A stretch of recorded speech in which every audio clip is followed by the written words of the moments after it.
নমস্কার। The power of ট্যারোর আজকের এই অনুষ্ঠানে আপনাদের সকলকে স্বাগত জানাই। আজকে আমি আলোচনা করব বাস্তুর কিছু ইম্পর্টেন্ট ডাইরেকশন এবং ইম্পর্টেন্ট দিক। এই দিকগুলোকে আমরা যদি সঠিকভাবে দেখে নিতে পারি বা কোনো কিছু করার আগে, সেটা আমরা বাড়ি কিনি বা প্রপার্টি কিনি, এখনকার দিনে তো বাড়ি উঠেই গেছে, বেশিরভাগ ফ্ল্যাটেই অনেকে থাকেন। তো ফ্ল্যাট কেনার আগে বা কোনো প্রপার্টি কেনার আগে আমরা যদি এই দিকগুলোকে দেখে নিয়ে তবেই যদি আমরা কিনতে পারি, তাহলে অবশ্যই বাস্তুর দিক থেকে আমরা অনেকটাই ভালো থাকতে পারব। আমি আজ পর্যন্ত যত বাস্তু দেখেছি না কেন, সেটা আউটডোরে ভিজিট করতে হয় বাস্তু দেখার জন্য, আমি এটা বেশিরভাগ ক্ষেত্রে লক্ষ্য করেছি যে এখনকার দিনে কিন্তু ফ্ল্যাট বলুন বা যেই ফ্ল্যাটগুলো তৈরি হচ্ছে, বেশিরভাগ কিন্তু বাস্তু মতেই তৈরি হয়। আজ থেকে যদি 10 বছর কি 15 বছর আগে যদি আমরা ফ্ল্যাট দেখি বা যে বিল্ডিংগুলো তৈরি হতো, সেগুলো কিন্তু বাস্তু মতে, বেশিরভাগই কিন্তু বাস্তু মতে হতো না। কিন্তু এখনকার দিনে, আমি বিগত 5-7 বছরের কথা বলছি, আমি যত বাস্তু ভিজিট করেছি বা আমি দেখেছি না কেন, ফ্ল্যাট বাড়িতে প্রায় কিন্তু অধিকাংশই বাস্তু মতে ফ্ল্যাট তৈরি করা হচ্ছে। এটা একদিকে ভালো, পজিটিভ। তবে বাস্তু দেখতে গেলে বাস্তুর সবচেয়ে ইম্পর্ট্যান্ট দিক হচ্ছে ঈশান কোণ, যেটাকে বলা হয় উত্তর পূর্ব দিক। ঈশান কোণটা কিন্তু ভেরি ভেরি ইম্পর্টেন্ট। কেউ যদি আপনারা কোনো ফ্ল্যাট কিনতে চান, বা অনেকে আছে রেন্টে থাকেন, ভাড়ায় থাকেন অনেকে, সেক্ষেত্রেও কিন্তু কখনো ঈশান কোণ অর্থাৎ উত্তর পূর্ব কোণটাকে বলা হয় ঈশান কোণ। ঈশান কোণে যদি কোনো মতে দেখেন আপনারা যে টয়লেট আছে, বাথরুম আছে বা জলের ট্যাঙ্ক করা হয়েছে, এই ধরনের কিছু যদি ঈশান কোণে থেকে থাকে, সেই ফ্ল্যাট, সেই প্রপার্টি যদি আপনাদের ফ্রিতেও দেয়, কখনো কিন্তু সেটা কিনবেন না। তার কারণ ঈশান কোণে যদি কারুর বাথরুম থাকে বা টয়লেট থেকে থাকে, তার জন্মছকে শুক্র যতই উচ্চস্থ থাক বা তার গ্রহগত অবস্থান বৃহস্পতি রবি যতই উচ্চস্থ থাক বা যতই পজিটিভ থাক, সেই জাতক বা জাতিকার ক্ষেত্রে কিন্তু অর্থনৈতিক শ্রীবৃদ্ধি কখনোই কিন্তু আসবে না, কখনোই এটা হবে না। এটা হলো প্রথম কথা। আর ঈশান কোণে টয়লেট থাকলে, বাথরুম থাকলে, সবচেয়ে নেগেটিভ সিচুয়েশান যেটা লক্ষ্য করা যায় বা দেখা গেছে যে সেই বাড়িতে কিন্তু হামেশা রোগ জ্বালা লেগেই থাকে। মেডিসিনের ক্ষেত্রে কিন্তু প্রচুর অর্থ বেরিয়ে যায়। আর আমরা বলি না যে গৃহগত একটা শান্তির পরিবেশ থাকা, সেই শান্তির পরিবেশ কিন্তু সেই বাড়িতে কখনোই থাকে না ঈশান কোণে যদি টয়লেট বাথরুম হয়।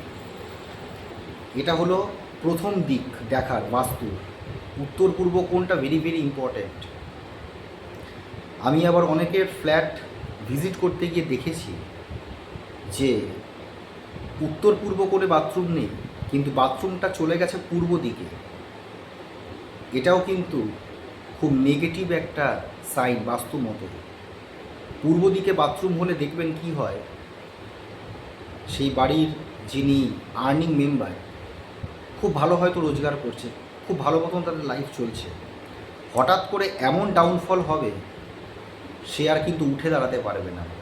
আমরা বলি না যে এরকম আমরা অনেককেই দেখেছি যে খুব ভালো হয়তো তার ব্যবসা চলছিল, দারুণ রোজগার ছিল বা ভালো সে চাকরি করছিল, হঠাৎ করে তার চাকরিটা চলে যায় বা হঠাৎ করে তার বিজনেসটা বন্ধ হয়ে যায়, একদম যে ডাউনফলে চলে যাওয়া। পূর্ব দিকে বাস্তুতে যদি বাথরুম থাকে কারোর, সেক্ষেত্রে কিন্তু এই প্রবলেমটা লক্ষ্য করা যায়। এই দুটো দিক বাস্তুতে কিন্তু ভেরি ভেরি ইম্পর্ট্যান্ট। আর আরেকটি দিকও আছে, সেটা হলো আপনাদের মেন এন্ট্রান্স, মেন দরজা। দরজা কিন্তু সবসময় পূর্বমুখী এবং উত্তর দিকে মুখ, অর্থাৎ উত্তরমুখী দরজা এবং পূর্বমুখী দরজা, বাড়ির যে এন্ট্রান্সের যে দরজাটা কিন্তু সেই দিকেই করা উচিত। এবং আমার যখন দরজাটা হবে, সেটা ফ্ল্যাট বাড়ি হোক বা আমার নিজের গৃহ হোক, সেই দরজাটা অর্থাৎ মেন ডোরটার যেন একটু বড় আকারের হয় এবং সামনের দিকটা যেন বেশ ফাঁকা থাকে। হ্যাঁ, মানে স্পেসিয়াস, যেটা আমি বলতে চাইছি। আমি অনেক বাস্তু ভিজিট করতে গিয়ে দেখেছি দরজা দিয়ে ঢুকছি, সাইডে নোংরা আবর্জনা ফেলা বা এমন কিছু আছে, জায়গাটা পুরো ঘিঞ্জি করে রেখেছে, জায়গাটা পুরো ব্লকড করে রেখেছে। হ্যাঁ, মেন দরজার যে ঢোকার যে মুখটা, সেটা কিন্তু করা যাবে না। কারণ বাড়ির যে মুখ্য দরজা বা মেন দরজাটা যেন বড় আকারের হয়ে থাকে এবং সামনের দিকটা, দরজার যে সামনের জায়গাটা ফাঁকা করা হয়, পরিষ্কার পরিচ্ছন্ন যেন রাখা হয়ে থাকে। আর যেটা বললাম, বাড়ির মেন দরজা সবসময় কিন্তু পূর্ব দিকে করা উচিত এবং উত্তর দিকে করা ভেরি ভেরি ইম্পর্ট্যান্ট। কখনো কিন্তু বাড়ির দরজা দক্ষিণমুখী হওয়া, আমি অনেক ফ্ল্যাট ভিজিট করে দেখেছি যে বাড়ির মেন যে দরজা সেটা দক্ষিণ দিকে হয়ে গেছে বা পশ্চিম দিকে দরজা হয়ে গেছে। পশ্চিম দিকে দরজা এবং পশ্চিম দিকে যাদের বেডরুম আছে, এটা আপনারা জেনে নিন, পশ্চিম দিকে যদি কারোর বেডরুম হয়ে যায় এবং পশ্চিম দিকে যদি কারোর মেন দরজা হয়ে যায়, বিবাহিত জীবনে কিন্তু কখনো শান্তি থাকে না। বিবাহিত জীবন কিন্তু একদমই তাদের ভালো থাকবে না এবং অনেক ক্ষেত্রে যদি 7th হাউস বা 7 নম্বর ঘর যদি ড্যামেজ থাকে, সেক্ষেত্রে কিন্তু ডিভোর্সের পর্যায়েও নিয়ে যায়। আর পশ্চিমমুখী দরজার সবচেয়ে নেগেটিভ পয়েন্ট হলো আইনগত, অর্থাৎ আইনি জটিলতায় কিন্তু ফেলে দেয় পশ্চিমমুখী দরজা, অর্থাৎ মেন দরজা। তো এই কটা জিনিস বাস্তুর ভেরি ভেরি ইম্পর্টেন্ট। আমি আরও অনেক দিক আছে, আরও অনেক কিন্তু দিক আছে বাস্তুর, কিন্তু আমরা তো সাধারণ মানুষ।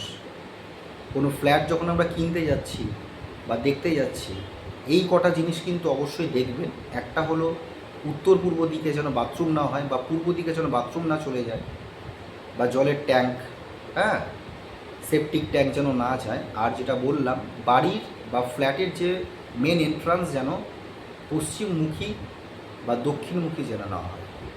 এইটা হচ্ছে ভেরি ভেরি ইম্পর্টেন্ট বাস্তু মতো। আজকে এত অবধি থাক, এরপরে বাস্তু নিয়ে আরও অনেক রকমের ভিডিও আপনাদের সামনে তুলে ধরব। আজকের মতো এইটুকুই, নমস্কার।